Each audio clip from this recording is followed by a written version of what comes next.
Joey Gallo.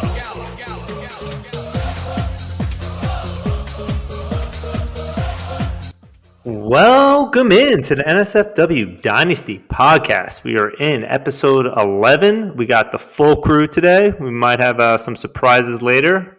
Week 6 is in the books, and you got the whole crew. You got your host, Dave Reed, and my co-host, Ryan Wilkinson, and Joey Gallo. Hey, everyone. Yeah, good pod last week, guys, and happy to be back on for this week's. That's right. As I mentioned, got a lot to go through. We're going to try to jam-pack this pod in. Hopefully it's not too long, but it might be a bit of a marathon. But we got our weekly awards, we got our power rankings, and as I mentioned, potentially special guests with a new segment. But with that being said, I'm going to jump right in. This past week, quite a lot of injuries. That was one of the themes of week 6. Running through those real quick. Justin Fields sprained his thumb. He is out for week 7. David Montgomery hurt his ribs. He's probably going to miss a couple weeks. Kyron Williams had his ankle, probably missing a couple weeks. Anthony Richardson, quarterback for the Colts, had season-ending shoulder injury. Christian McCaffrey has an oblique. We're not sure if he's going to play Monday night yet. Probably won't miss more than just a week, and he might play Monday, but we'll see. Debo, similar situation with his shoulder. Tannehill had a high ankle sprain. They're on bye, but may miss some weeks after that. Not that he was giving you much anyway, but it's good to note. I don't think the offense improves with him out. Devonta Smith, just keep an eye on. He missed practice yesterday on Wednesday with a hamstring. He was upgraded today on Thursday, but something to keep an eye on. Jimmy Garoppolo had his back. He's out this week. We'll see if he misses multiple weeks. And Trevor Lawrence did hurt his knee, but he's currently playing right now as we are recording during Thursday Night Football. Looks decent, but per usual, not throwing touchdowns. ETN stealing them all. But what of those injuries stick out to you guys, or you think are the most impactful? Yeah, the only one that really hurts, I think, is Kyron Williams. He was having a great season. I thought it was just more of a sprained ankle. Maybe he'd miss a week, but it was said that he was spotted with a cast on today and had to use a scooter to get around. So it sounds like he might be out for a while, which hurts. And then Anthony Richardson, I just feel bad for someone that goes down for the season that early in their career.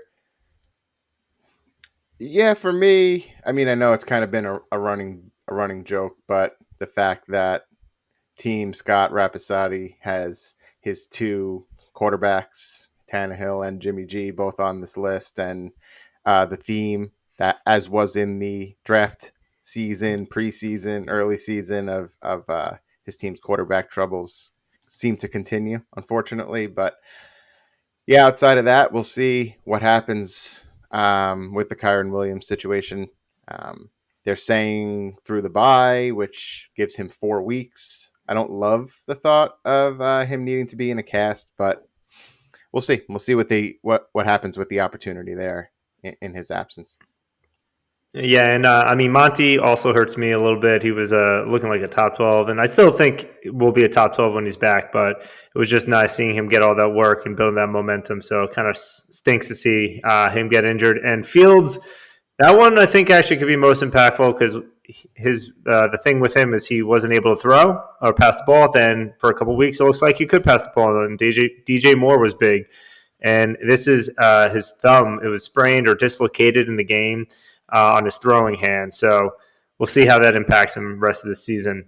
The other theme on the week was some underdogs were coming up big, which in surprise performances, some of that meant that some of the studs that you on your fantasy have maybe underperformed, or other teams, or more so their defensive units stepped up. So the Jets ended up beating the Eagles, which we've all been saying the Eagles haven't looked as strong, and the Jets D stepped up. Weird to see Zach Wilson beat Jalen Hurts, but so be it. The Browns with a backup quarterback beat the 49ers, so both undefeated teams went down. And the Giants almost beat the Bills, but not quite because we're the Giants. But moving forward, we're going to try to get through this pod. We're going to jump into our weekly awards. So with that being said, we're going to jump into the first award. As you know it, each week we do the Smash Williams Award. And why don't Joe, you kick us off with this one? Yeah, so I wouldn't say this guy actually smashed, but I wanted to bring his name up with some recognition, and I'm going to go with Cooper Kupp, who appears to look great, appears to look like he's picking up right where he left off with his chemistry with Matt Stafford. There was a lot of conversation about whether the missed time due to the injury, and Puka Nacua getting so involved in his absence would have an impact once Kupp came back. And there were even worries in the preseason. I had worries as an owner in the preseason about how competitive of a team the Rams were going to be and if Matt Stafford himself could stay healthy. But the team's looking good. Stafford's looking good. They're going to be competing for a playoff spot. And Kupp looks like he looked last year. He looks fantastic. He had 12 targets 2 weeks ago, 9 targets this past week, over 100 yards both weeks, caught a touchdown this past week. So I think, if you're looking rest of season, Cooper Kupp is going to be. I don't know that there's one or two other wide receivers that I personally would want more. Totally agree. Kupp, he looked like a cheat code in the past, and he's looking like that again at the wide receiver position. What about you, Rydox? Yeah, I got to agree as well. I don't know if there really was a Smash Williams in week 6, but I'm giving the award to Amon-Ra St. Brown. He had 12 catches on 15 targets for 124 yards and a touchdown. Not super sexy, not a huge fantasy explosion, but I feel like there weren't a ton of them in week 6, so having him on your fantasy team probably helped you get a win. And then just to echo Joe, it is good to see Kupp back and at full strength and taken, right off from where he left. So it's good to have him back.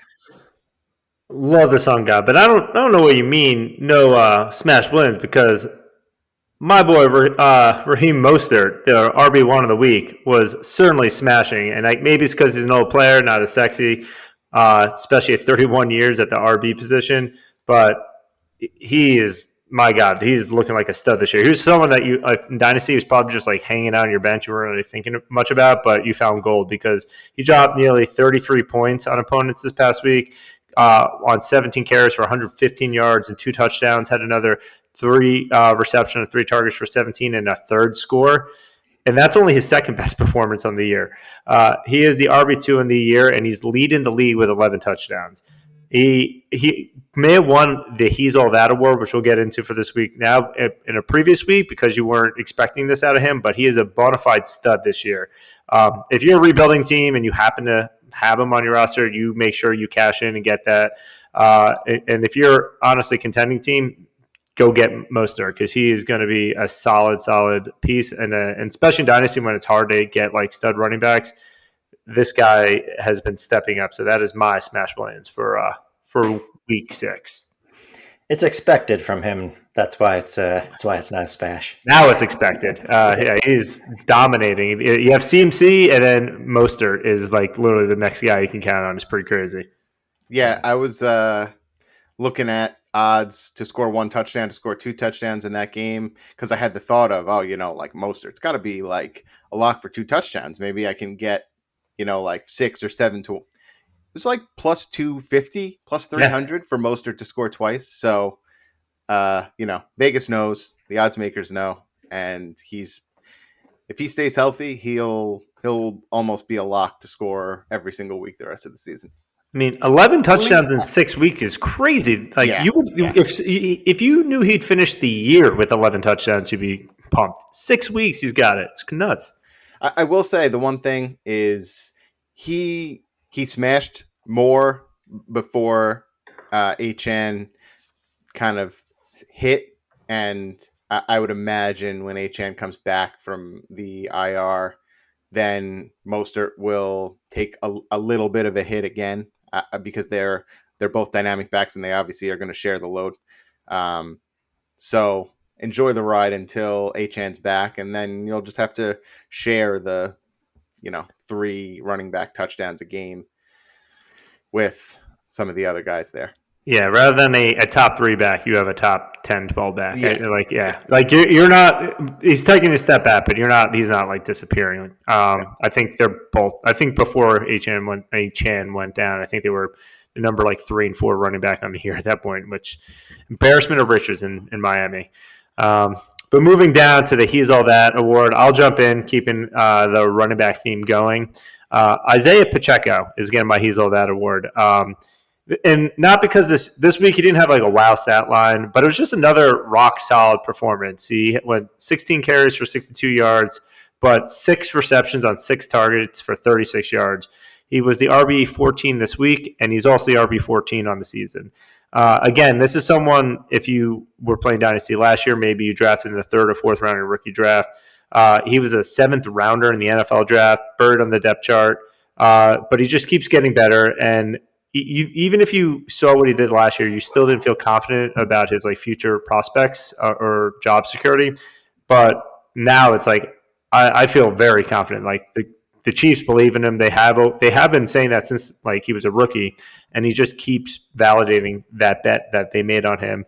And honestly, like before too, like even your highest ceiling expectation for him was probably a low to mid RB2 because he was just like a first and second down back. But he's getting way more carries than you thought, but he's also getting receptions now. As I mentioned, 6 targets this past week. That used to be the McKinnon role, and they're giving more of that to Pacheco. So I wanted to give a call because he's looking like an RB1 where he's going to get you probably at least 12 points per week and has the potential to get more every single week. So Isaiah Pacheco is He's All That. Yeah, most opportunities in that offense by far, which is a little surprising. But he looks great, and he's getting 20-25 touches a game, which is phenomenal. Awesome. That's amazing. Yeah. It's like Kyron Williams, right? Yeah. What about you, Rye? Yeah, so I also went with a running back. Also a little bit, kind of based on volume. He wasn't on an NFL team to start the season, but I gave my He's All That to Kareem Hunt. He had 12 carries for 47 yards and a touchdown and 3 catches for 24 yards in week 6. I could see him being real solid the rest of the season if he continues to get double-digit touches. Ford still had more carries and looks like the better back, but it's close, and we know Hunt has performed in the past. So he is dealing with a little injury, so who knows how that affects him going forward. But he may actually be productive if things work out in Cleveland, and that's someone that you really didn't know if you were going to get any production out of when the season started. I mean, he may have been in free agency because he didn't have a job for the longest time, so people may actually cut him. Yeah, and now he's getting a decent amount of volume. So, who knows? Yeah, so I'm going to go with Dalton Schultz here, and going with Dalton because he's someone who, when he's got the glasses on or when she's got the glasses on, it's like a 2 out of 10. Like, you're not really feeling great about throwing Dalton Schultz into your lineup, especially the way he started the season. But the last couple weeks, he's really kind of been one of the top tight ends out there, and very, very quietly so, put together 3 solid weeks. He's got 3 straight weeks with a touchdown on an offense that's trending up with CJ Stroud at quarterback. He's averaging close to 7 targets a week. He's the tight end 6 on the season. So I just think that, he's probably top 6, 7, 8 tight end for the rest of the year, and somebody who you're going to want to, if you have him, get him in your lineup every week, especially while he's hot. So, I think Dalton Schultz in a disgusting tight end landscape is, if you have him right now, you're pretty happy. The craziest thing to me about the Texans is going to the season, you thought Dameon Pierce was the only offensive piece you wanted to own, and now he's the only piece you do not want to own in that offense. I feel like it's been completely flipped. Yeah. They have a lot of explosive guys. And Stroud can get him the ball, which is great. Yeah. Why don't you keep it going, too, with your Doug Flutie Hail Mary Award? Yeah, so the Hail Mary Award this week, I'm going with Brandon Cooks, and I don't have Brandon Cooks anywhere. He was actually offered, ironically, like 2 different people offered me Brandon Cooks in trades over the past week, so I got to looking closer into his numbers, and they are disgusting. I kind of had the thought of, like, how is it possible that this guy is even on rosters right now? The ink on his eulogy was just about dry. And then this week he showed up. He was huge on Monday Night Football, put forth his best effort of the season, made some big catches, caught a touchdown. So if you started Brandon Cooks, it was certainly a Hail Mary. And also steal with that. Yeah, there's no possible way that you were expecting what you got. I still have absolutely no confidence starting him the rest of the way. I think that he's probably the fourth priority in terms of targets. They're still giving Michael Gallup 1 million targets, even though he can't catch the ball. Yeah, but he's just getting back into shape. Don't say that. I'm trying to trade him. But if you started Brandon Cooks this week, it certainly was a Hail Mary, and it came through. Yeah, he also took a couple targets away from CD Lamb, which I just needed just one more catch, literally 4 yards, one catch, anything to win my matchup against Ryan. But alas, did not happen. But with that being said, Ryan, why don't you talk about someone else who played on Monday night? Yeah, so I went a little bit of league specific here. Although Josh Palmer probably didn't help many teams win their week, I gave him the Doug Flutie Hail Mary Award because he did help Team Adam Cohen take down Team What's Under the Towel by 0.16 points. Adam needed exactly 8 points from him, and that's exactly what he went out and got. 4 catches for 60 yards. No more than less. Nothing to write home about except a victory for Team Adam. Yeah, I was watching that too because I realized like my game was going to come down to the wire, and then I saw Harrison and Dan with Adam and Katz's game, and I like as bad as I thought, I was like theirs was worse. Especially Dan and Harry just watched it. For anyone who wasn't paying attention, Keenan Allen was on the other side of that for Dan and Harry, and so it was like Palmer versus Keenan the whole game. And at the very end, Keenan gets a catch for 5 yards to take the matchup. This is the very end. There's less than like 90 seconds left. But there was a defensive hold, I believe. Oh, no, in offsides. Legal man downfield. Legal man down. No, but it was on the defense. On the defense. Yeah. So the Chargers could have declined it and had second and third, or accepted and go first and fifth, and they accepted it, erasing that catch that would have won the game for Dan and Harry. So that was brutal. So I'm very devastated, but at the same time, like, yeah, it's only the second worst loss in that week. Could have been worse. I digress. For my Doug Flutie Hail Mary Award, I'm going to Rashid Shaheed, who was the wide receiver 6 on the week. And he, if you don't know who Shaheed is, he's the wide receiver 3 for the Saints.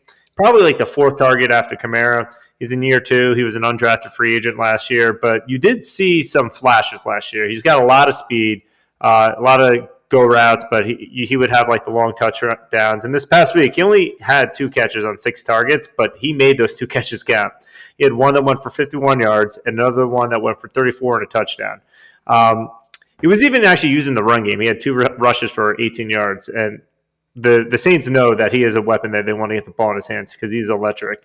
And in our format, we have 3 flex. He's the perfect guy to own because he's not actually going to goose you. He does get enough volume where he's not going to give you a goose, but can he have a spike week? And when he does, that will really put you over the top. And when you're looking for a Hail Mary, you're looking for players who have the potential upside of having a spike week, and the fact that he has a slightly higher floor than some of the other potential Hail Mary options. He's someone that like I actually would be looking to own, and moving forward, his route tree is growing a little bit. He's someone, especially in Dynasty, that I would be trying to get on the cheap, maybe sneak in another deal as like a throw-in, because I think going forward, I think him and Olave might actually grow to be pretty dynamic duo. So someone who I'd be keeping an eye on, but he definitely going into this week was a Hail Mary play that paid off. Yeah, I mean, can Chris Olave do anything? Like at this point, I think I'd probably rather start Shaheed than Olave. So Shaheed has the easier defensive matchup, so that definitely helps too. Yeah, I don't know what's going on with Olave, but that's tale for another day. He's gonna make his way into the biggest dud category real soon. I mean, I think he already had a big letdown. I think he went like 1 for 4 in a week or two ago. So I can't tell if it's him or if it's Carr or if it's the offense, but I don't think I feel it's like him. I don't think it's him. I think it's Carr. Yeah. Yeah. But moving down to still positive awards, but not as pretty awards. Joe, why don't you kick it off for the Ferrari in a Trailer Park Award? Yeah, so with this one, I'm going to go with some of these Patriots offensive weapons that surprised me with a decent performance when the Patriots offense just looks so dead. Ramondre Stevenson was able to get into the end zone, put together his best week. He actually caught the ball this week. I think he had 5 or 6 catches. First time they've actually targeted him more than once or twice since week 1. So it was good to see that they were targeting him more. I hope that that's a trend that will continue. Kendrick Bourne is another one in this offense who I think he had 9 catches, not for a ton of yards, but it was the first time that either of these guys have really done anything meaningful in since week 1. So as far as Ferrari in a trailer park, if you've got anybody in the Pats offense that's giving you 15 to 20 points or that's getting in the end zone with the way that they've been playing, I think you're pretty pleased with that. Not sure what it'll look like the rest of the season, but yeah, that's what I'm going with. Yeah, I mean, I have Ramondre everywhere. So the biggest thing missing from him, obviously, he has not been good on the ground, but was the receptions and the targets. So very pleased to see that. Hopefully, it continues, but that was at least trending the right way. Yeah. What about you, Rye Dogs? What do you got? So I gave the Ferrari in a Trailer Park Award to Drake London. I feel like the Falcons offense is a bit of a trailer park, not as bad as the Patriots or Dave, your Giants, but still not great. Yes. So I think he fits this award. He's talented. He had 9 catches for 125 yards in week 6, but the QB play has been mediocre at best and is holding him back. Ritter threw 3 interceptions in week 6. And it's just kind of a rough situation for any of the skill players in Atlanta right now. So I think he's the Ferrari in the trailer park there. Yeah, the one thing that I have seen that changed, and I think we mentioned this on last week's pod, is Ritter, I think, threw like 30-something passes last week. And I was like, if they could keep it above 30, Pitts and London could stay relevant. They threw 47 passes this past week. That's insane. That's like top of the league pass volume. So if they, again, keep it above like the mid to upper 30s somehow, you're going to be able to start relying on these pass options. It's crazy to think. Ritter's, again, not great, so you need volume because a lot of those are going to be duds. But that is the telltale stat right there. It's just literally pass attempts. That goes up, the offense will be a lot more viable for fantasy. Yeah, great point. And mine, I mean, the trailer park, Ryan alluded to, my Giants. I don't know, the Pats are bad. I don't know if who's worse, if it's the Pats or the Giants from a fantasy perspective. It's just been straight ugly. And then you throw in the fact it's going to be a Sunday night football game in Buffalo with the backup quarterback of Tyrod Taylor. Could you think of it? It was the biggest spread, I think, in the NFL in the season to date. It was huge. And as I mentioned, the Giants came close. They didn't win through, but it was going to be a bloodbath. And somehow Wan'Dale still came out with 8 targets for 8 receptions and 62 points. Got you just over 10 points. Had a wide receiver 3 finish at wide receiver 32. And honestly, in bad matchups and bad situations in these trailer parks, you're kind of just looking for someone who kind of volumed their way to an okay outing. And that's so you can start them. This is going to be ugly, but they have a high enough floor. They should get enough value to make it worthwhile. And that's kind of what Wan'Dale has. He's very quick. He's very slippery. The coaching staff loves him. They were one of the first draft picks of this coaching staff. And happy to see him get healthy. And his role is this short area, quick throws, high percentage, and those are the type of throws you need when there's no offensive line. And it doesn't really matter who your quarterback is with these type of throws. anyone. I shouldn't say anyone, but like Mac Jones probably can't. But most quarterbacks can make this well. So like that he's QB proof. He's matchup proof, and he's going to get the looks. And I think his role is only going to continue to increase as the season goes on.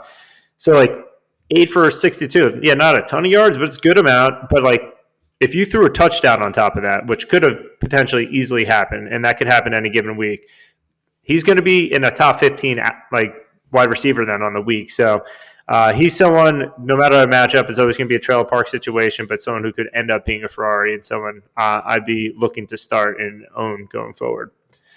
Going to our biggest dud, the 28-3 award. I'm going to kick this one off because I think we're all feeling this, and he's playing tonight. And guess what? He is probably continuing the trend. Giving a quick look on the stats. And, doesn't even have a target through the first half. Great. Calvin Ridley. What the hell? I just don't understand what is going on with this guy. This was a smash matchup. We were financially hurt, Joe and I, because of this matchup. He blew up in week 1 against the Colts, and he even got 8 targets this week. Like, he had the volume, but he only had 4 receptions for 30 yards. And just to rub the salt into the wound, he had a rush for -4 yards. He just hurt you there. Like that. Like it's not a reception for -4. That was a rush. You just lost 0.4 points for us. He finished as the wide receiver 56. We all thought he was going to be potentially a true wide receiver 1. And after week 1, everyone, like all the truthers, were having their victory lap. But now 6 weeks into the season, he's only had 2 weeks you're happy with, and 3 that effectively sunk your team. So I'm not fully out yet, but I'm close. I have my concerns are rising on Calvin Ridley, and it's also hurting my boy Trevor. Also, ETN being a beast this too, but that's a different story. But Calvin Ridley, 28-3 award. The lack of consistency really is what hurts. Is with the whole offense, they're so hit or miss. The passing game. And some of it comes back to, ETN's been running the ball very well, so they've been kind of leaning on him. But, Lawrence is hot and cold, and there are times where you see Ridley get, targeted 4 out of 5 passes, and then he doesn't get looked at again the rest of the game. Christian Kirk's been getting a ton of targets. It's hard to predict where the volume's going to go. What's also weird about him? I'm pretty sure he's still on his rookie contract. I think he's 28 years old and on his rookie contract because I think when he's suspended that didn't count, accrue against his rookie. He came in very old, so he's going to be a free agent next year. I don't know if they bring him back. I don't know what his outlook looks like going forward now. Yeah, it's the offense. I think it's the offense. I don't think that it's Ridley, but who knows? Yeah, I don't know. Talk about another wide receiver who I was big on. Actually, all these guys were. Ryan, why don't you jump in on your 28-3 award? Yeah, I gave it to Dotson. We've talked about him for a while, but it's just gone from bad to worse. He had 1 target, didn't catch it, so he finished with a dud for the week. So clearly the biggest dud you could possibly have. It's been a long season for his owners. Curtis Samuel appears to be overtaking him, which just seems crazy to even say. And Logan Thomas. And Logan Thomas, yeah, very good. And the crazy part is his snap percentage is 80% or higher in every game but 1. He's just not producing. And then, some news came out today that, he might actually be working out with the special teams coach as a holder for kicks. So just really not looking good for him. And he's someone you drafted, as we got closer to the season, he was getting drafted higher and higher. People were really high on him, and he's hurt you pretty bad if you grabbed him in a high round. I traded for him in another dynasty, and I just traded him away yesterday because I was like, I can't do this anymore. What can you even get for him at this point? What'd you get? It was a huge deal. I traded Nico, Dotson, and Michael Wilson, a late first and an early second. I got Keenan, Josh Jacobs, and Wandale back. I'm competing, so I'm like all in for this year. But you have to sell them because you need to be patient with him, and the only people going to be patient upsides are rebuilding teams. So you just got to go to a rebuilding team and get like an older player. That's really, and package it. Like, you're not going to get him straight up for anything worthwhile. Yeah. Yeah. No, Yeah, hopefully that more opportunity will present itself in the offense. I mean, they haven't had any any of their receivers miss any time this year, right? So like McLaurin's been out there every week, Samuel's been out there every week.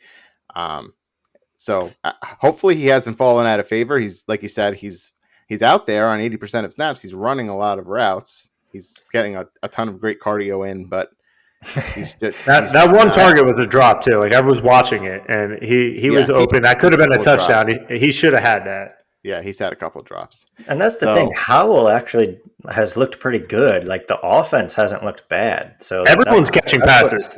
Everyone. Gibson is catching passes. Like, everyone except for Dotson. Yeah. So that's even more concerning, really. Yeah.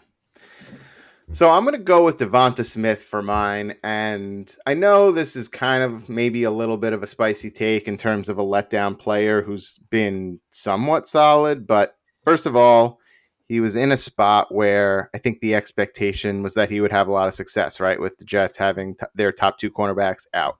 And A.J. Brown, the top option, had a lot of success, right? As expected. Smith, 11 targets, only turned it into 5 catches. I think he tweaked a hammy at some point. I think that was towards the latter part of the game.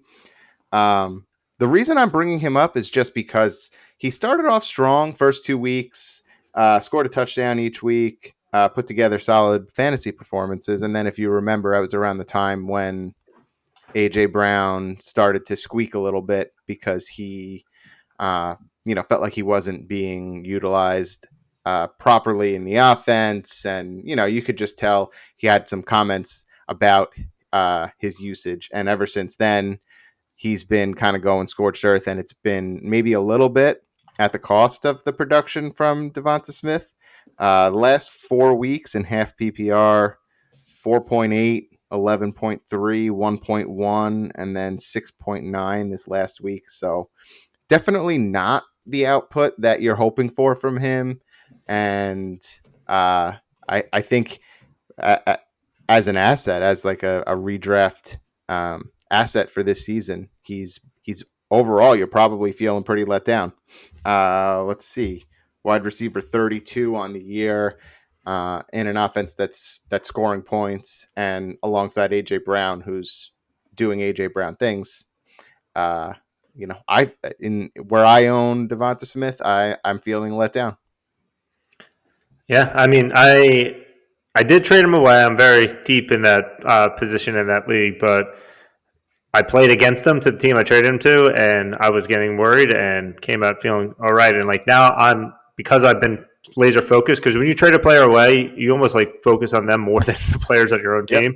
And watching that game too, I'm like, I'm actually feeling pretty good about the trade I made, because I actually don't know if I'd want him. I got Barkley back. We'll see. Hopefully he stays healthy, but I was like, I don't feel like I lost that much now. Yeah, I would agree.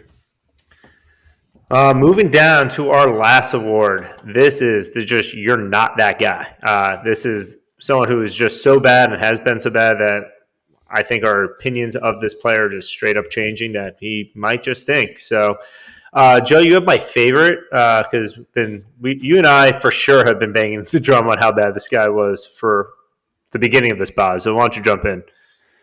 Yeah, so I'm going to go with Kadarius Toney. And, some might say, well, you might have realized he was not that guy prior to this point in time.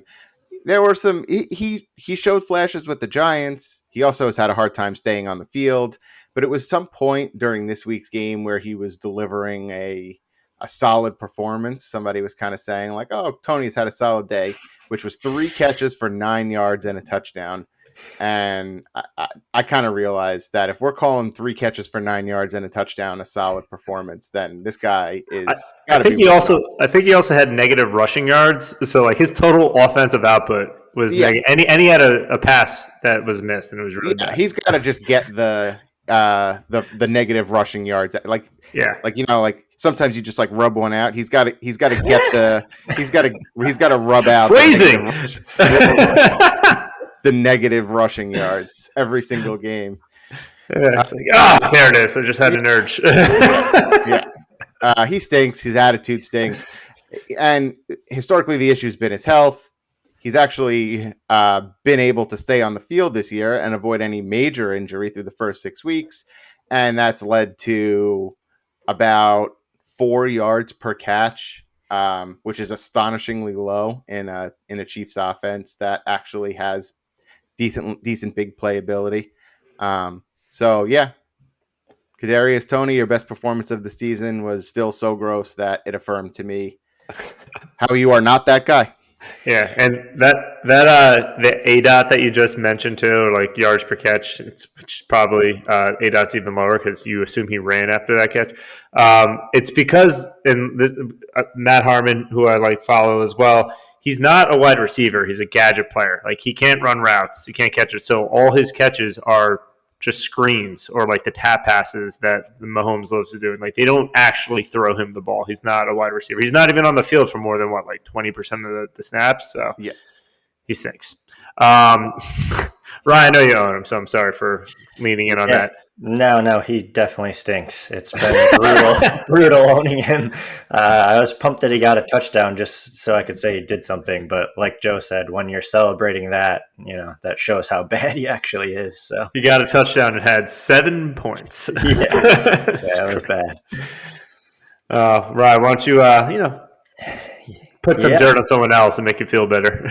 Yeah, so I'm giving Mac Jones the week off, although he deserves it. He really doesn't deserve it because he scored. No, he deserves the award again. Yeah. He still has. We might change this award to the Mac Jones award.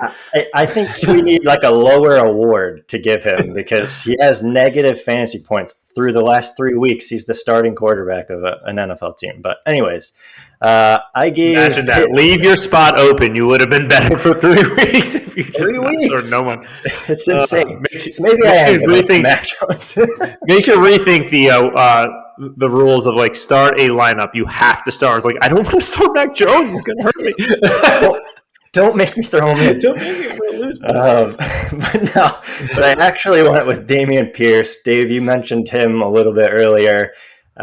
He had 13 carries for 34 yards in week 6. He's RB number 24 on the season. He's only had 2 games with more than 10 points, and those games were 13 points and 11 points. He was drafted relatively high. He was expected to be the lead back, but Singletary is starting to outplay him a little bit. Singletary had 12 carries for 58 yards in week 6. So I think you have to be real worried if you were relying on Pierce as your RB2. Yeah, I mean, I alluded to it. He's literally the only Texan I don't want. I hope the offense being average to maybe slightly above average will mean opportunities for him in the red zone. But the problem is their offensive line is complete garbage. It's by far the worst part of their offense. So it's tough for him to really get anything going. But he has, and he's had opportunities in the red zone. He just can't get in. Yeah. He has not been good. Yeah, not good. And I'll close it out with You're Not That Guy award. I'm going to give it to Jerry Jeudy. And you know what? I'm not the only one giving him this award this week. Steve Smith also went on national TV to let everyone know that he is a Jag, just a guy, and is going to call up every team who potentially thinks about trading for him that he stinks. He disrespected also Steve Smith before, which was very, very stupid. But this has been the sentiment. And it's also crazy. If you're going to disrespect Steve Smith and try to show him up knowing he's watching it, you got to have a better stat line than 5 targets for 3 receptions and 14 yards against the Chiefs. This is when you play the Chiefs, you expect the wide receivers to get a ton of targets and have a big game. 14 yards. On 3 receptions, I don't understand how he did that. I have been saying since the preseason, Joe can probably vouch for me, is I think I've been saying Judy's overrated. I know certain people are expecting him to be the wide receiver 1. It's Sean Payton offense. I'm he's just not a good route runner. I don't actually think he's a good wide receiver. I give you props again to Matt Harmon. Again, if you haven't figure this out. Matt Harmon knows wide receivers better than like I think anyone when it comes to evaluating talent, especially for fantasy purposes. So if you can follow him. But he was calling it too. He's like, I don't understand why people think he's a good route runner. He is extremely overrated. I mean, on the season, he's only eclipsed double digits once. He's eclipsed 55 yards once in 6 weeks. He's not demanding targets. He's getting like 5 to 7 targets a game tops. His snap count's even declining. I think it was like below like 60% or something, or around 60% this past week. He's obviously on the trade block, as I mentioned. And I don't think even if he goes to a new team, it's going to change anything for him. And usually getting a new quarterback midseason doesn't really fix things, especially if you haven't been proven to be successful with your current team. So just not that guy.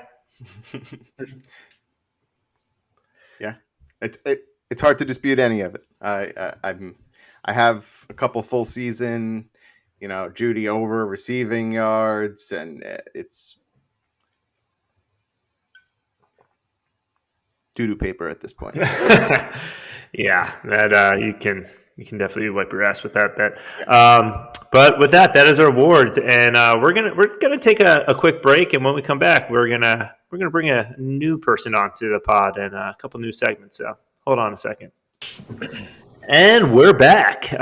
We don't have any sponsors, so you didn't hear an ad there. But if we did, that is when you would have heard one. But as I mentioned, we are bringing in a special guest. We have Mr. Harrison Kipel, a.k.a. DJ Dirtywork. He is one of the owners of one of the leagues in our, I think it's What's Under the Towel, I believe it is, in our league. Yep. He also wrote the music you hear at the beginning and the end of each of these pods. As I mentioned, he is a DJ producer. He has nearly 2,100 monthly listeners on Spotify. His over 400,000 streams on his top Spotify song, Cartagena. I don't know how to pronounce that song, Harry. Cartagena. Colombia. Yeah, I don't speak Spanish. But the real ones know him best for his debut hit, Time, the vocal mix. So you can find that song on Spotify. Get that song over 400K, so that becomes number one and on his This Is Dirty Work playlist on Spotify. But yeah, welcome to the pod, Harry. Happy to be here. Love the pod. I'm a long-time listener, first-time caller. Yes, it is. Real quick, I guess, like, what were your thoughts on last week? I alluded to it earlier in the pod. I had a very brutal loss, but only the second most brutal loss on the week. So how are you feeling? Well, I mean, it was kind of like a self-inflicted loss a little bit because we decided to start Jaleel McLaughlin instead of Chuba. Or even our newly acquired Amari Cooper. Yes, as ill-advised. It was not really paying attention, let's say. But I also wasn't very confident in Amari Cooper because he had a really poor week. Didn't really know what PJ Walker was going to do. And it kind of made just a way too early decision to start McLaughlin before we knew that Miles Sanders was out. So no, and yeah, you just alluded to, you just acquired Amari Cooper, making one of the, I think it was the second in-season trade we've had in our league. So why don't you speak to who you traded to get Cooper and kind of the motivation behind it? Everyone's like really tentative to trade in this league. I feel like, dude, it's killing me. Don't know. It's killing me. Dude, everyone's just so scared to make a move and make a mistake. For Harry, you're so eager to trade too, and it's really funny. For Harry to be saying that people are hesitant to trade, they must be really hesitant. It's brutal, dude. Nope. Yeah, I'm not a big trader either. I'll also give you a thing. I almost had a trade on pod with Scott before because he doesn't have a quarterback, and as we were joking about in the break when the ad was playing, for Howell. Granted, I do think he probably would have lost value on it, but like 3 times he said he's like down to do this trade, and then an hour or two later passes and it passes, and then like another week goes by. I'm like, I just can't get a trade done with anyone here. Like I'm like on the 1 yard line, and then they just like fumble it, or it's like the fumble into the end zone. It's a touchback type rule. Like, it's killing me here, man. Just someone make a move. He actually, I'm proud of you, Harry. Thank you. They were literally trade talks with us. Scott really initiated trade talks with us, and then he also backed out on the 1 yard line as well. So We got blue balls here, man. It's killing me. blowing him up right now on the pod. That's right. Nah. To be honest, I used to be the same way where I would engage in talks and things made sense and I was like about ready to do it. And then the fear of losing the trade just like kept me from pulling the trigger. Mm-hmm. And after like kind of opening up a little bit more and pulling the trigger on many, many trades and realizing that some you win and some you lose and you just kind of have to roll with the punches. Yeah. It makes it a little bit easier. It's like once you kind of like get going a little bit, like, it's kind of like it's betting, it's gambling. Like, you win bets, you lose bets. Like, you don't stop making bets, you just keep going for that rush. But I will say, to Scott's credit, I fully understand him backing out on the trade we were just discussing. I just get more upset when it makes it seem like it's very close to happening, and then it gets pulled out. I just hate that. That's what kills me. To be fair, were you trying to sell him? Pull out? Were you trying to sell him on the? I wasn't trying to on a Dave Reed lowball. I wasn't selling the ball. This is something he wanted 2 weeks ago. So I sent him something else, and I did not do a sell job at all. Well, I sent him an offer. He said he was interested. He said he wanted a little bit more. I added more to it. I was like, look, tell me what you want, and I will add more to it. But I didn't do any sell job. It was just, yeah. So I've backed off of that. I'm not trying to, because especially I'm not trying to swindle anyone, especially because this is our first year in this dynasty. I'm not trying to like pull one over on anyone. Not that I think I can that often, because anytime I send a trade offer, everyone thinks I'm trying to pull one over them. So like I have to like severely overpay. I have to overpay to get any trade in this league. And even when I send offers that overpay, people still think I'm trying to pull one over. It's funny that when I'm getting ready to offer somebody a trade, it's gotten to the point where I need to ask somebody else for advice to see if I'm crazy. I'm insulting or lowballing them, because I feel like once you do that, then that's it. That like disrupts the whole, like, for a lot of people, they're like, fuck this guy. Like, and you almost want to like, you kind of want to start with like a little bit of like a lowballish offer. You don't want to like offer more than you need to. So You're almost better off just messaging them, being like, hey, what do you think about that? That's what I've tried. The thing that I've also noticed in our league is, I think it's a bigger issue, is that the varying levels of valuations are just so out of whack right now. Like no one's aligned on anything, and that, like, in most leagues, I think most offers are relatively close enough to have a conversation. And so far, everything's like, dude, what is it? I'm like, how am I that off? Like, what do I have to do to get closer? I don't think I'm that off right now. It's just the people who be more near their phones too, because I feel like I message someone about a trade and I get a response 3 days later, like, or just unread. Like, what? I was like, you guys doing over there? It is Sunday and the players are playing. We can't trade right now. I know your jobs aren't that busy. Come on. I know. Seriously, we got plenty of time. Well, I'm glad that led into a good trade discussion. So hopefully that'll loosen people up a little bit. Do not be afraid to make a move. Even when you make a bad trade, just make a new good trade. Just keep going. If you make a bad trade and do nothing, that's when your team stinks. If you make a bad trade, just keep looking to make more. I'm very happy with that trade too. For sure. I thought that was a good trade for both teams. And like Crope, who you traded with, who got Baker. I mean, he has Fields, who is now hurt, so he definitely needs Baker. And Baker's obviously stunk last week, but he's serviceable. Like, right now, like, he's got good weapons. I wouldn't count on him long term potentially, but you don't know. He's as a QB2, like, especially with bye weeks coming up, not the worst option. Yeah, and I'm also like pretty happy to pair Amari with Watson over the next couple of years too, because Amari's only 29. I don't know how old is Watson? 28. Yeah, so they'll be together for a while. How long is Watson's contract? Forever and fully guaranteed. Yeah, so they'll probably be together for a while, as long as he doesn't just a lot of get into any trouble again with the towels. You know what else is brown? Doo-doo, which is what Watson is. There's some funky shit going on with his current injury. I don't know. My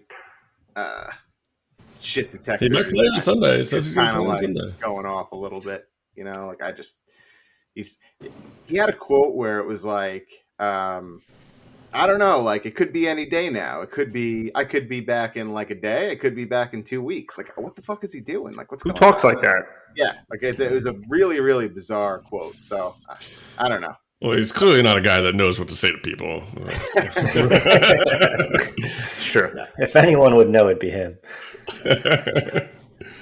Oh man, are you gonna put your clothes on? I don't know. I could do it now. I could do it a week from now. I'm not sure yet. Oh, this is not a family pod. It's NSFW, in case you couldn't tell. Anyway, I'm glad that was a good discussion.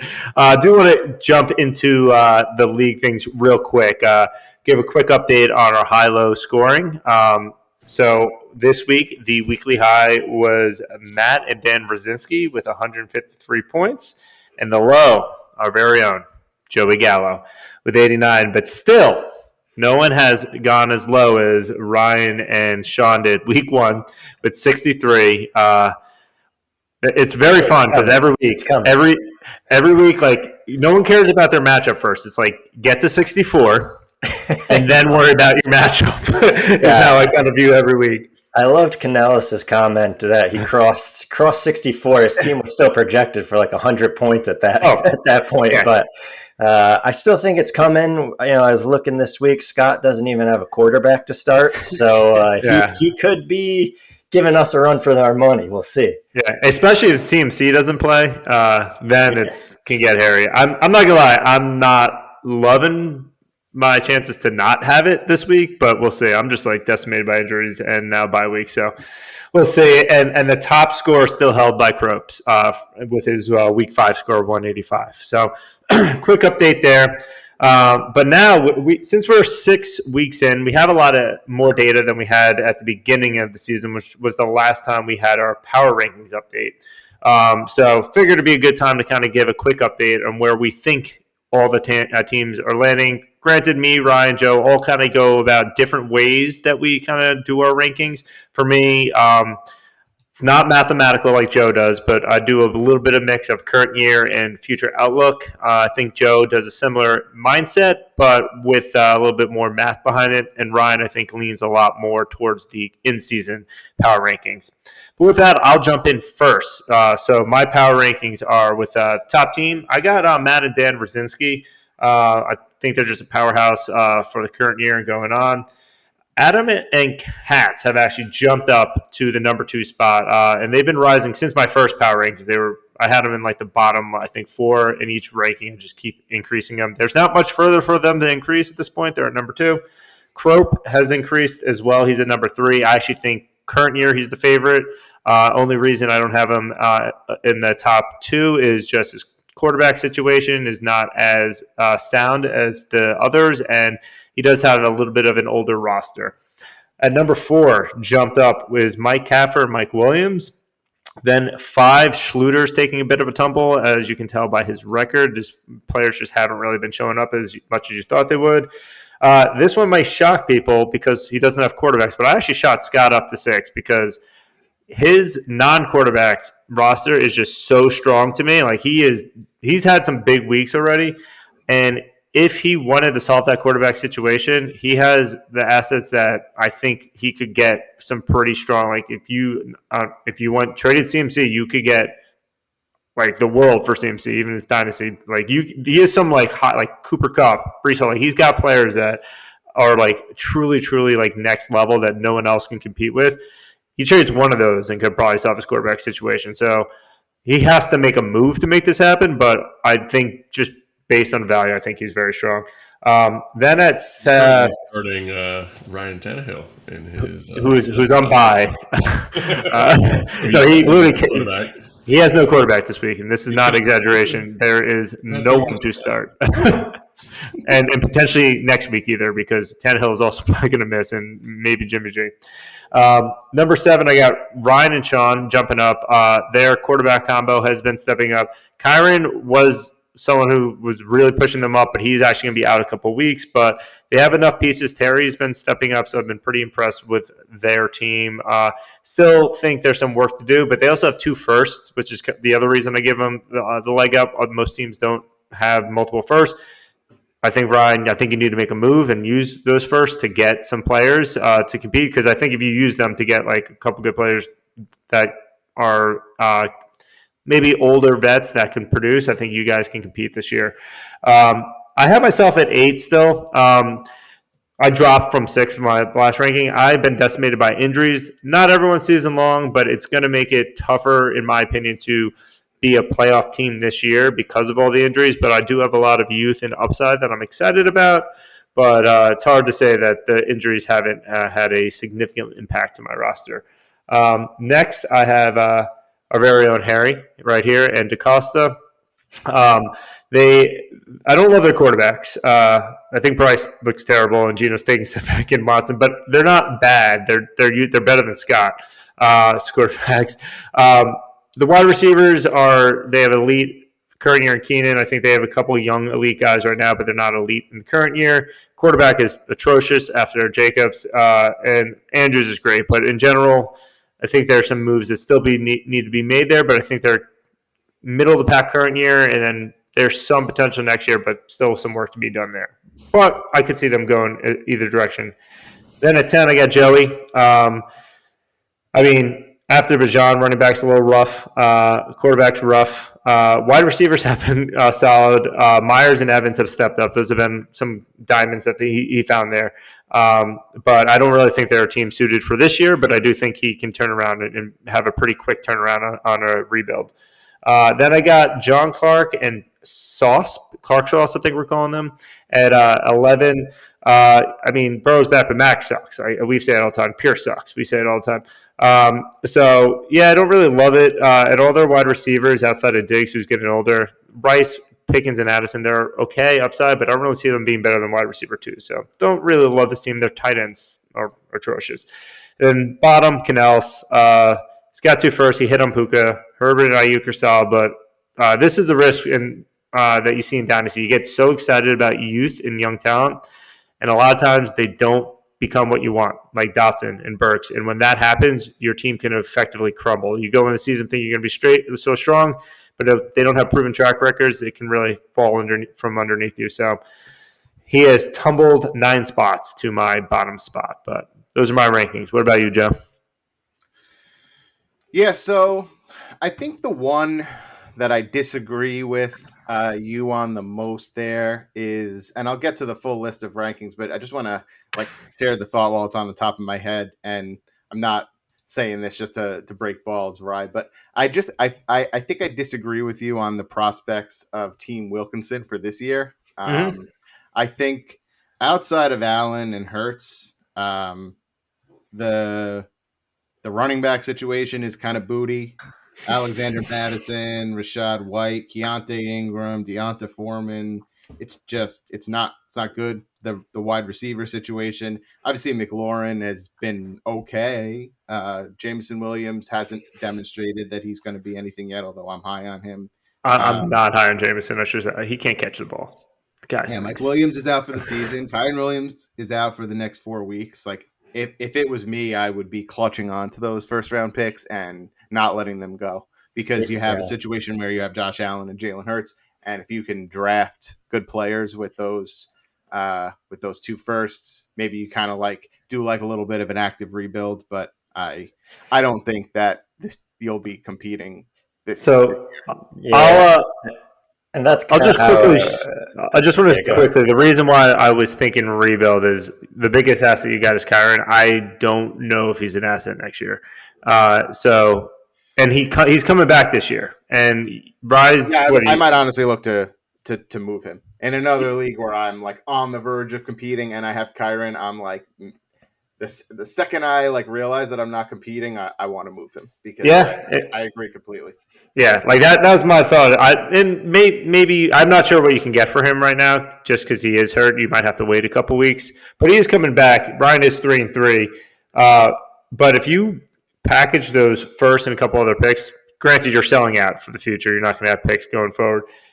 I think you could get 1 or 2 higher end, maybe not elite guys, but there's some old vets that can you get you're not going to get feeling from pro, but there's other older players, and I don't want to talk about players on my team because it seems like I'm trying to sell for them, but hypothetically like a Hopkins or a Lockett, those are two guys. Someone like that, I think if you don't need straight first for those guys. I think you could get a couple of those guys on it, and you would have enough to compete. But I also agree, like that is a risk, and if that doesn't pay off, then you're kind of screwed, and you don't have a lot to look forward to after this year.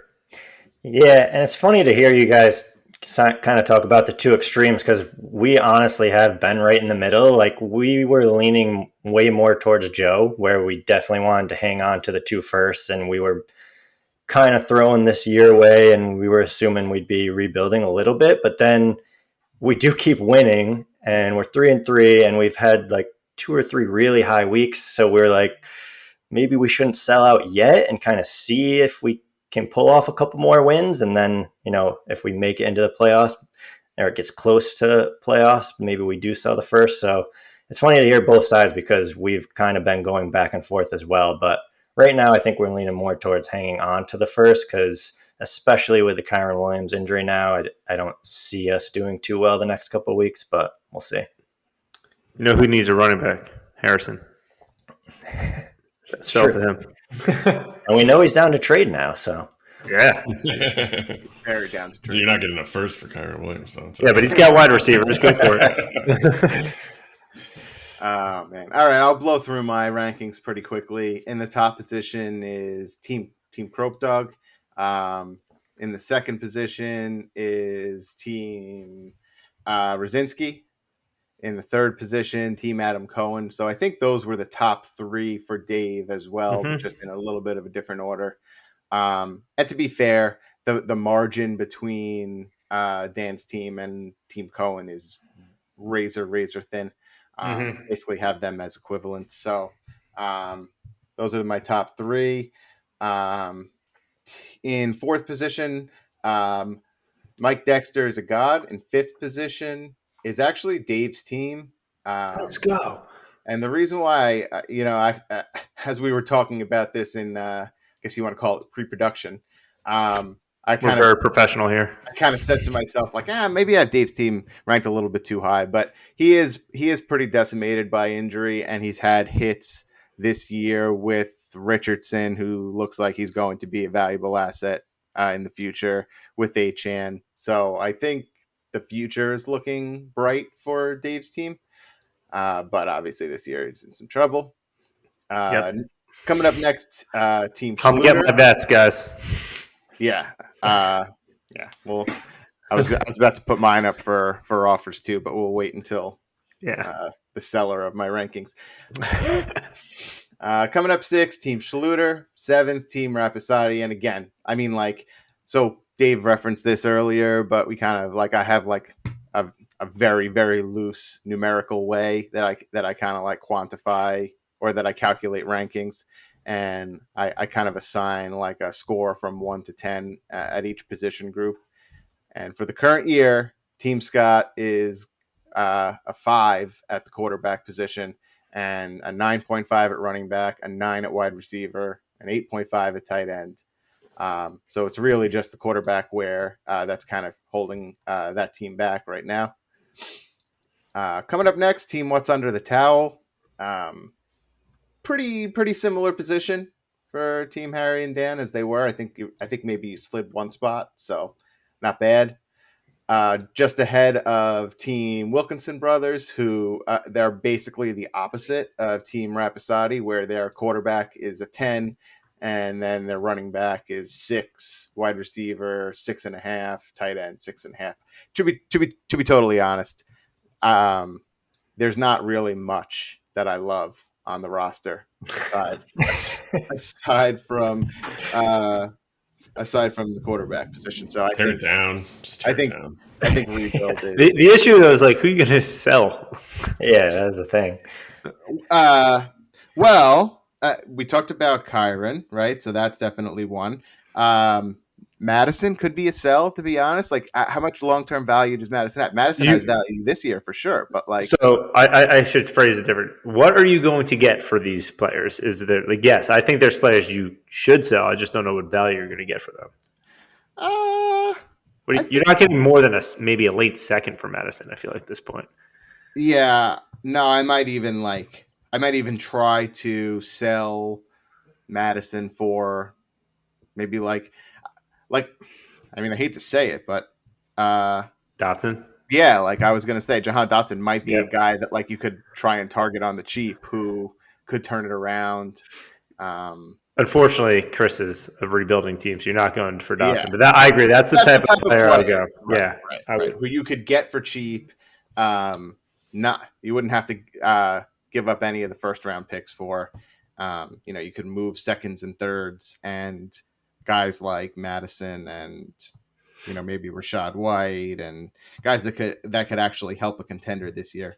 You could maybe even get somebody to take Kadarius Toney off your hands. That would be a huge win. If anyone wants him, he's available. He will. Ryan will take a fifth for him. Yeah. We'll take a sixth, and that's If it seems like I have a negative perspective of Team Wilkinson, they come in 9th, and my own team is in the cellar at 12. We'll get there. Coming in 10th, Team Clark. 11th, Team Canelos. We obviously talked about how some of his younger, high upside guys just didn't really hit. Some of them didn't hit. Some of them, Treylon Burke's been hurt. Yeah, I still think he's got an opportunity there. Yeah, again, like he's somebody who, again, like Canelos is in a similar situation, so it might be tough, but he's another guy who, like, I otherwise would be targeting. And then my team, bringing up the rear, and it's a similar sitch where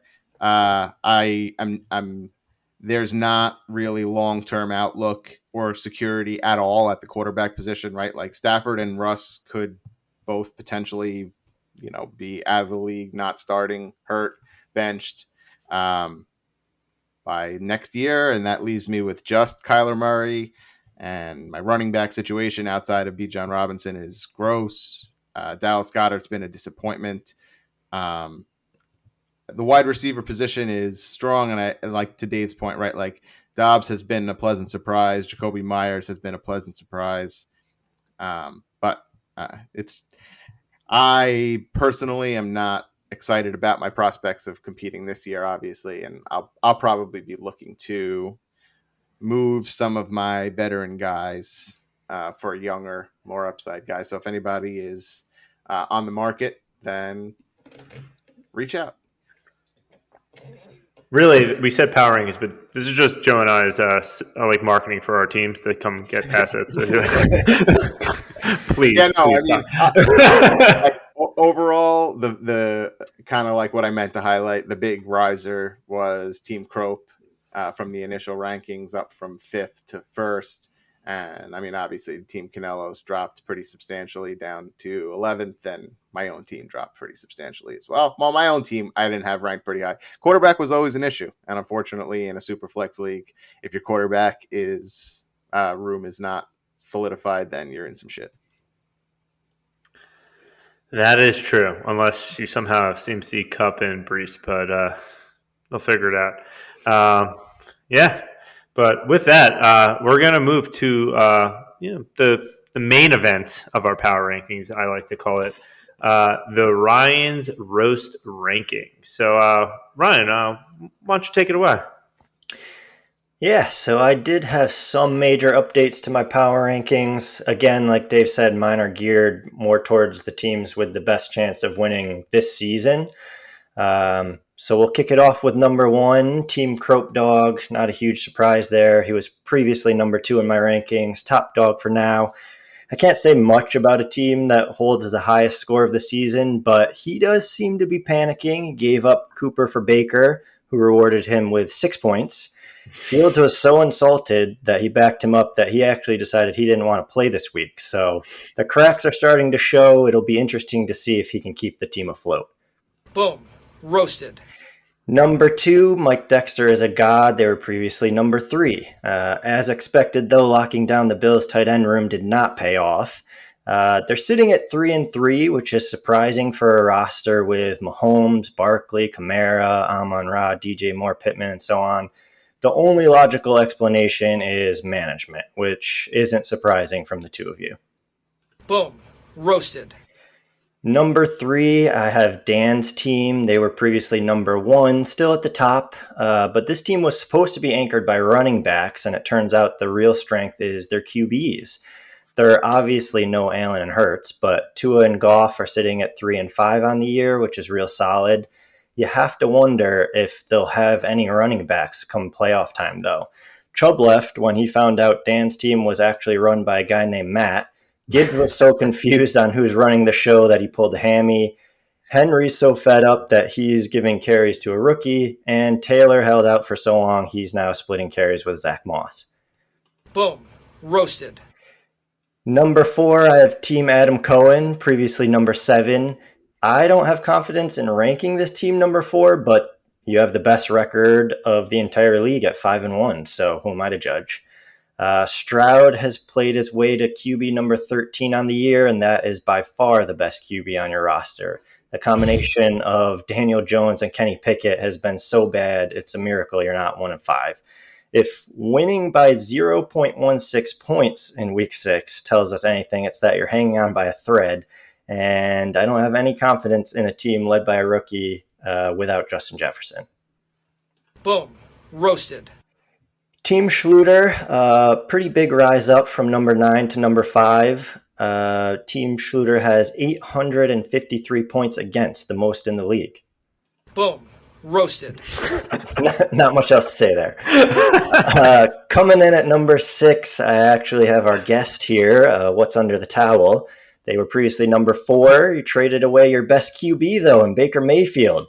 So now you have to ride with Zach Wilson and Geno Smith. It's an interesting strategy that we're pretty sure won't pay off. And I heard Harrison was going to create a website for the team, but they couldn't string 3 W's together. Boom. Roasted. Number 7, I have myself, Wilkinson, finishing co, moved up a little bit. We had a odd to roast me. What the hell? All 3 Team Wilkinson, we had a horrific week 1, but our team has rebounded nicely, crushing Dave's hopes and dreams with a .38 victory in week 6. No one knows if our team will score 50 points or 200 points, including us. Boom. Roasted. Number 8, we got Team Scott Rapizzotti, previously number 12, so must feel pretty good to get out of the basement here. The return of Kupp was a huge return of hope for your team. If CMC can stay healthy, I could see a playoff push late in the season. Unfortunately, that's a huge if. We don't call CMC a crescent roll for nothing. Boom. Roasted. Number 9, I actually have Diamond Dogs here. Joe did move down my rankings, but not all the way to the bottom like he moved himself. So, who would have thought mentioning Taylor Swift last time would mean she'd take over the NFL? And while I'd say that's a good thing for it is. I think we kind of led that charge of the takeover there. That's right. We were ahead. Yeah. But I would say most NFL fans are not as happy as Joe might be.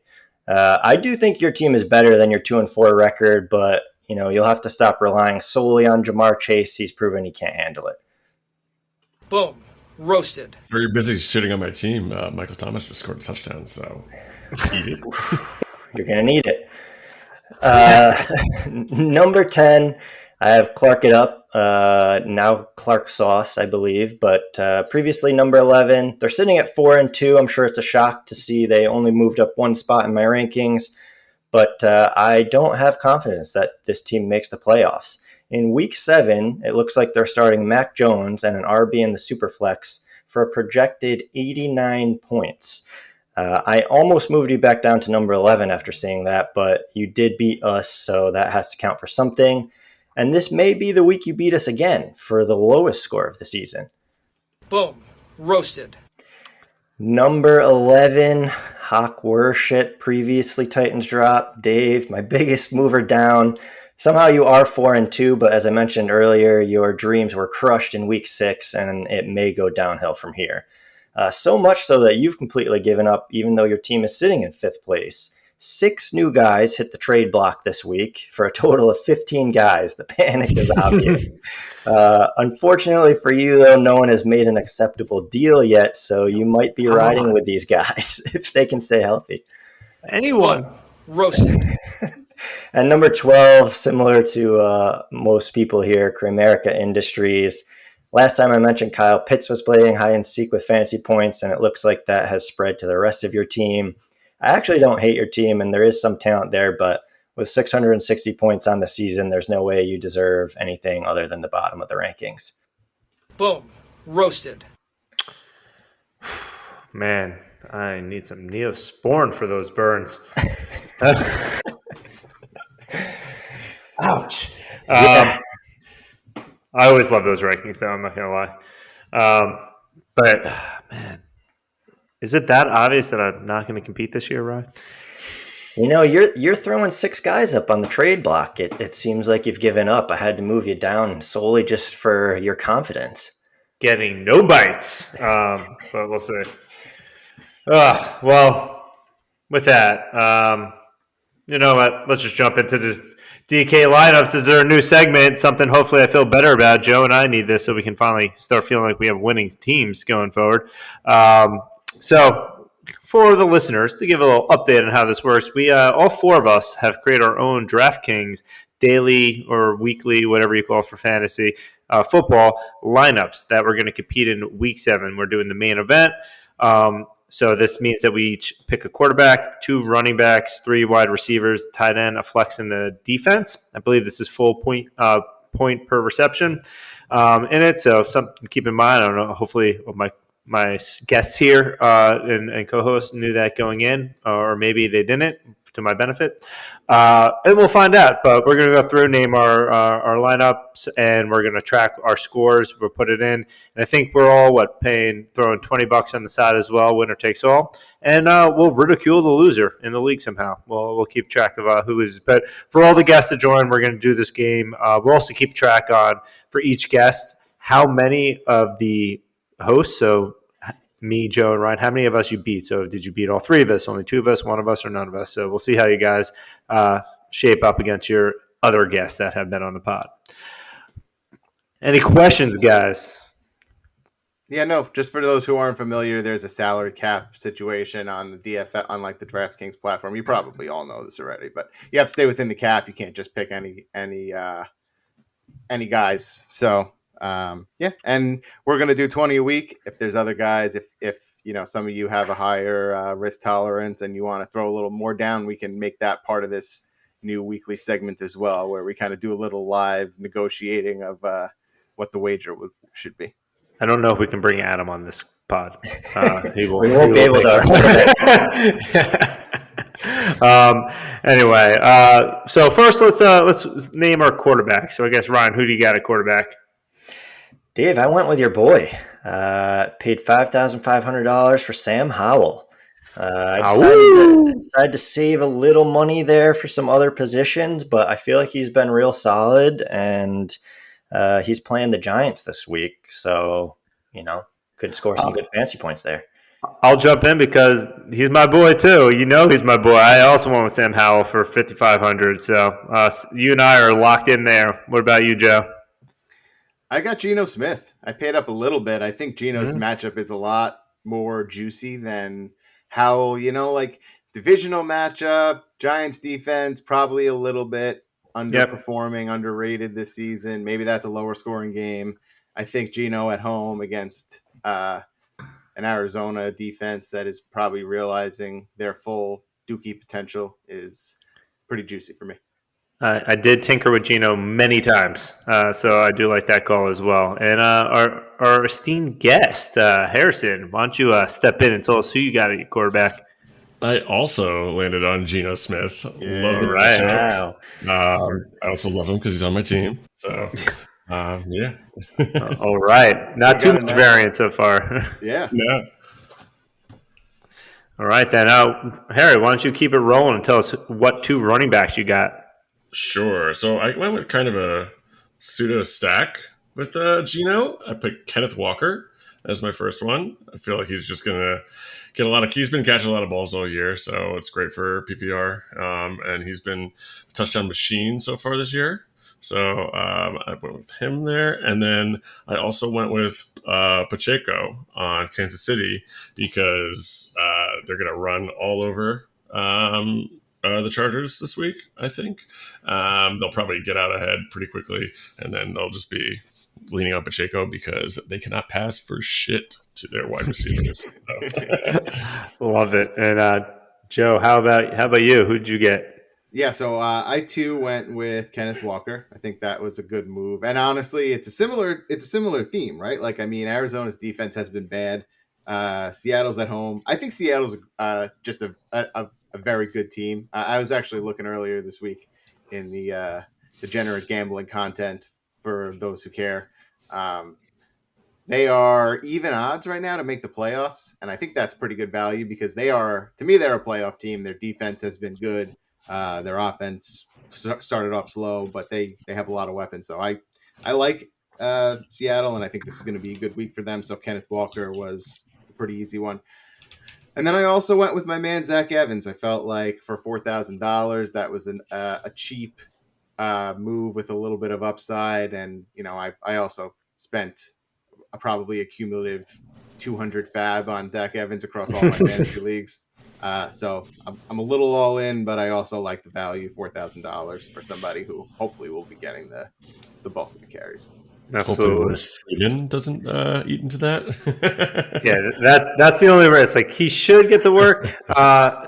I'm thinking he does as well, but that was the only. I teetered on him because I'm like, well, but what if he doesn't? I always hit on Ron, but if he does, that's like awesome value there. So I think a lot of lineups are going to have Zach Evans in them this week. Yeah, in your DraftKings lineup, you got to have something cheap somewhere. So I think that's a good call. You're going to find out my cheap plays. Don't worry. They're bargain barrel. Who do you have running back? So I actually went with Harrison. I also had Pacheco. And then I paired him with Jerome Ford. Kind of middle of a pack, but I feel like he could go off this week. He's had some hit or miss weeks since taking over. I know I talked a little earlier about Kareem Hunt, but I don't know. I still think Ford gets the work. Yeah, ETN just ran all over them, so I think that's a good pick. ETN's running all over everyone. Stop it, ETN. Give it to Trevor. So my running backs, both of them have already been named. So I, too, went with Kenneth Walker. I think he has the potential to be the RB1, and even though $7,000 is expensive, it's not near the top expense, so I thought that was good value there. That was also the reason why I somewhat did not go Geno. I am concerned that the Seahawks get up a little bit too much and they run more with Kenneth and he gets the touchdowns. And that kind of has been the issue with Smith. He hasn't been getting too many touchdowns, and that's capped his value. So kind of why I leaned on away from him and went with Hal. But to your point, Joe, I am concerned about those division matchups. They always are lower scoring. But Walker, I think, is a smash play. But then I also went with Jerome Ford. I think he is great value at $5,100 against the Colts. Even though Hunt scored a touchdown, Ford is the clear lead back. He's leading the targets, he's leading the rushes and the snap percentages.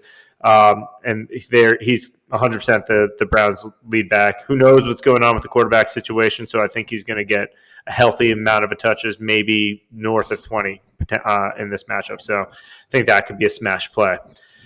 Now to the wide receiver room. I'll jump in first here. My three wide receivers, I started with Zay Flowers at $5,700, playing against the Lions. You don't run on the Lions, but you definitely throw on them. And I think this matchup has the potential to be a little bit higher scoring. Detroit has been putting up points. Goff is playing well. And if that's the case, Lamar's going to have to throw it as well. And Lamar has been throwing a good amount. Flowers has gotten a healthy amount of targets, and this is a PPR point scoring format. So I do think Flowers has a lot of value because of that. Even if it's shorter, average depth target, I still think he'll get a lot of points there. But I think he breaks it off and gets in the end zone. I went cheaper on my wide receiver too with Wan'Dale Robinson. I did talk about him before. $3,800 against the Commanders. I almost said Redskins. They don't exist anymore. But I think, again, PPR format, he's getting a lot of targets. I think he's kind of matchup proof, as I mentioned. And Harry, you weren't on the pod, so listen back and you'll find out my take on Wan'Dale.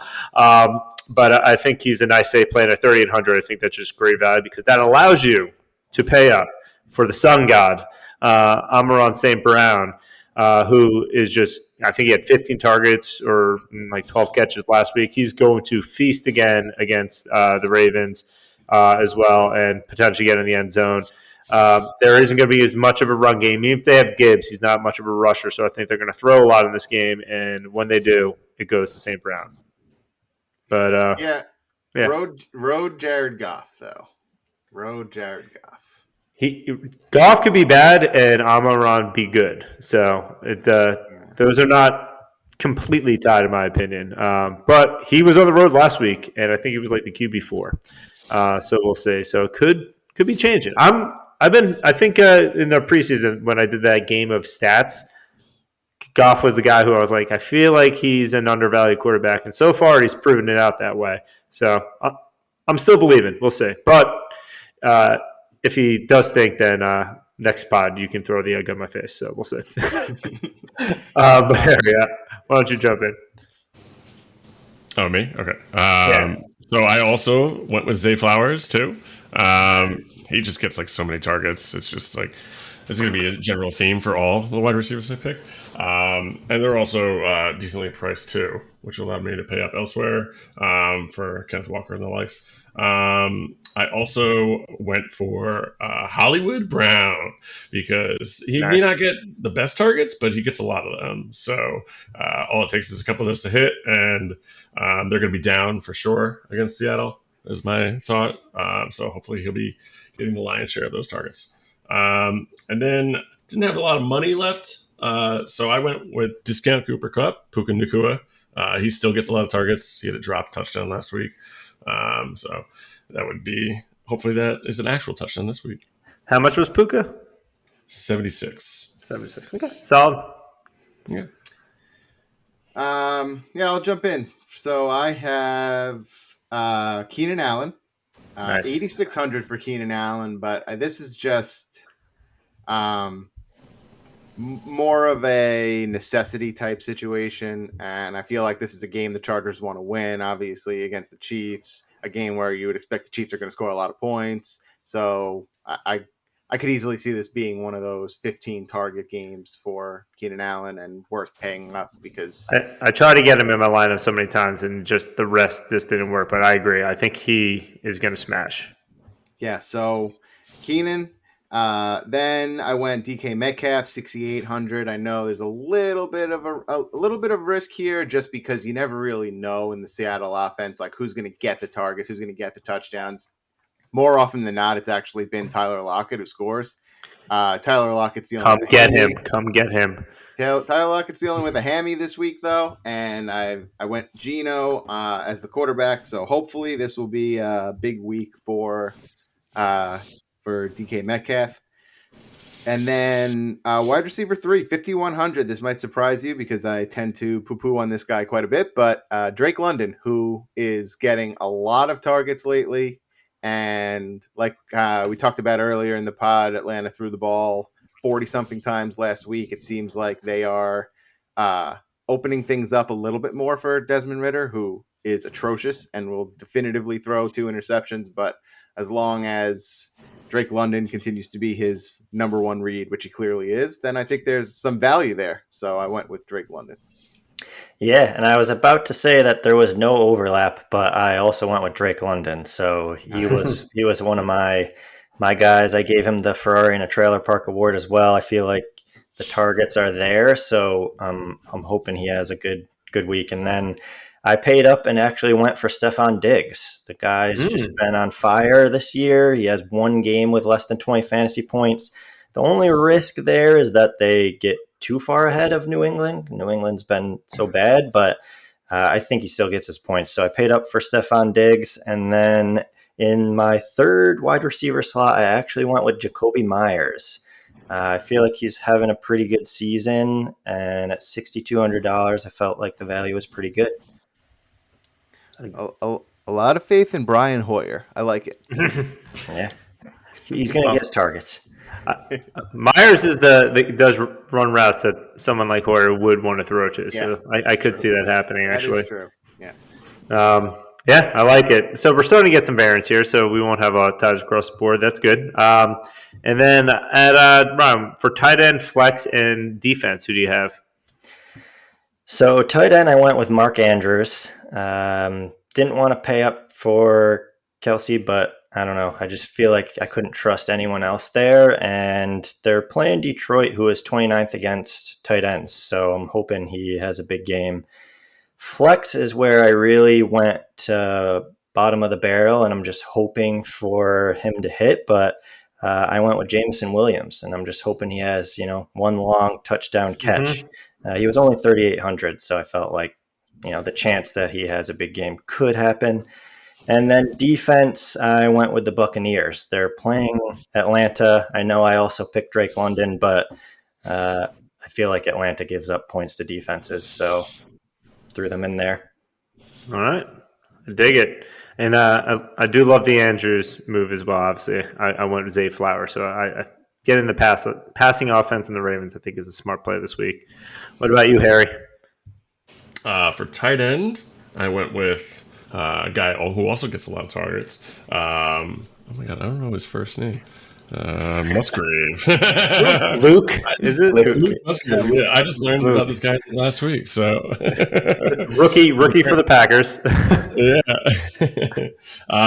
Denver has a really, really shitty defense against tight ends. So I thought that was really good at 3,300.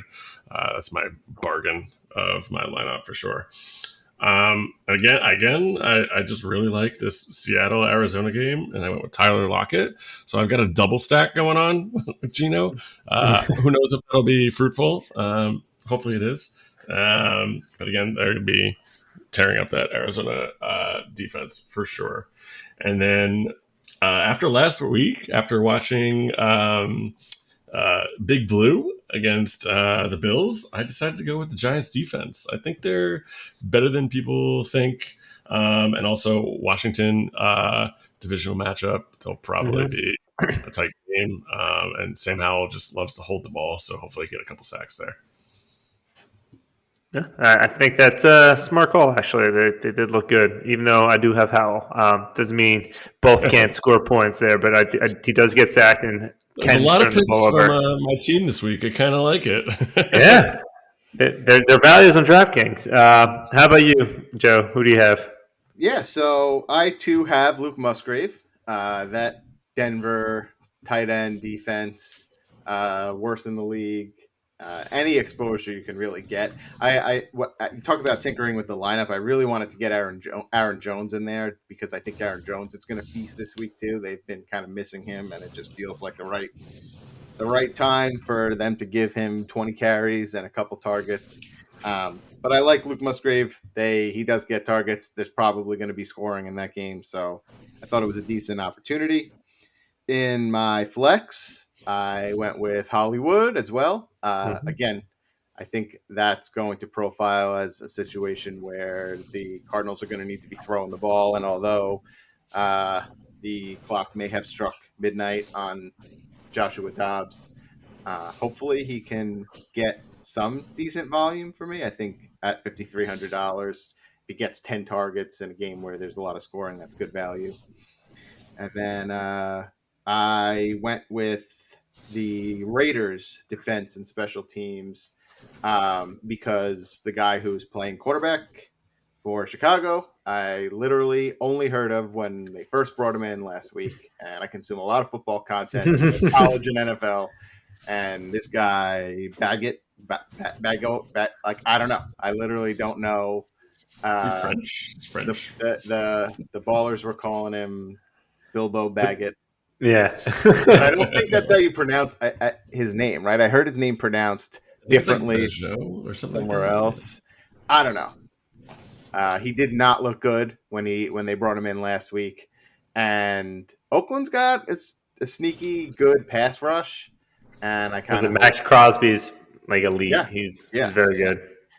So I think there might be some opportunity for defensive scores in that one. So yeah, I went with Oakland or Vegas. I did get that game is just going to be atrocious for QB play. But I don't want anything in with it. Moving for me, tight end. I was not leaving this without Travis Kelce. I was getting Travis Kelce in this lineup. Paid up for $8,000. He not only is he always the highest ranked tight end every week, he almost seemingly always destroys the Chargers. Like every matchup. And this is going to be, again, you are predicting a high-scoring matchup. I am expecting a lot of Kelsey in this matchup. So I made sure he was a staple in there, and I think he's going to absolutely smash. But because I paid up for Kelsey, in my flex, I had to pay down a little bit. I needed to make sure I got a stack, though, Hal. So you think Terry McLaurin, maybe? Can't afford him. Curtis Samuel, don't really like. He maybe. Dotson, no, I don't know. But the guy who's really the stack is Logan Thomas. I got Logan Thomas. I thought you were going to go Diami Brown. No, not that low. Not that poor yet. Logan Thomas, who honestly is one of the target leaders on the team, even though he's a tight end. And I actually think he has a pretty good chance to get a touchdown against the Giants here. They do seem to like to throw it to the tight end when they get in the red zone. And I love those double puntas. So hopefully that happens in that matchup. And with my defense, that left me with one of, if not the best defense in the league against Gardner Minshew. I took the Cleveland Browns. I think there is a very, very strong chance they score a ton of points for defense, either from sacks, turnovers, touchdowns. We'll see. But I'm going to be shocked if the Colts score too many points against that D that just shut down the 49ers. But yeah, so that's my lineup. How are you feeling, boys? How are you feeling about your lineup? I think I'm going to win. I'm excited. I'm excited to see how it goes. There's just enough overlap, but just enough kind of random dart throws in there where I think it's going to be fun to follow. And was I the only one who played Zach Evans? I had Zach Evans up until 20 minutes before we started the pod. I'm not getting like he was in my flex, and I had I think Ravens D instead, and I was like, but I want the stack. Yeah, I think I had like Curtis Samuel, and I was like, no, I want to up Duke. I want to get Wandale because he was now healthy. I was like, screwed it. But I think the Evans is a great value play because the Bears D stinks. Oh, right, it's they're playing the Bears. Am I thinking that wrong? Pittsburgh. Excuse me, Pittsburgh. Yeah, it's a funnel. It's a run funnel. That's right. So it's a good matchup, and if he gets the 15 plus touches, he should be very solid. We'll see. But yeah, they say that he's fast, so hopefully he'll show some aggressiveness. I mean, maybe break off a couple runs. Going into the draft, I mean, out of college, he was one of the more highly touted guys. But he ended up getting drafted in the 6th though? He fell just so late. But if you also think about it, wasn't Kyron drafted in the 5th? So I don't think the Rams care. They'll make it work. They want these highly touted guys that didn't test well and dropped in the draft, and they'll just make them good. So I think there's potential there. With that being said, as we are closing out, a little update. It looks like the Jags are going to win this week, 31-24. Trevor Lawrence did actually end up throwing a touchdown at the end, so didn't sink my week. He also had 63 yards rushing, so just throwing that out there. Come on, Lawrence, be good. But any closing thoughts or things you guys are looking forward to in the week other than how our DraftKings lineups produce? Very excited that there's about 5 people that you guys picked that are on my lineup for this week in my team. So, well, Joe and I have been very cold, so that's not a good thing. I haven't done DraftKings in quite some time, so I'm just excited to do that again. Yeah, should be fun. Looking forward to starting a long streak of W's against my pod mates and the rest of the league. Yeah, bring it on! Come and get us. Come and get us, league. You're not taking us out. But with that, we're gonna start hitting a DJ Dirtywork original to close us out. No, it's not time. It's actually our closing music. Imagine if I dropped time. Oh, no, I wouldn't do that. You should find it on Spotify.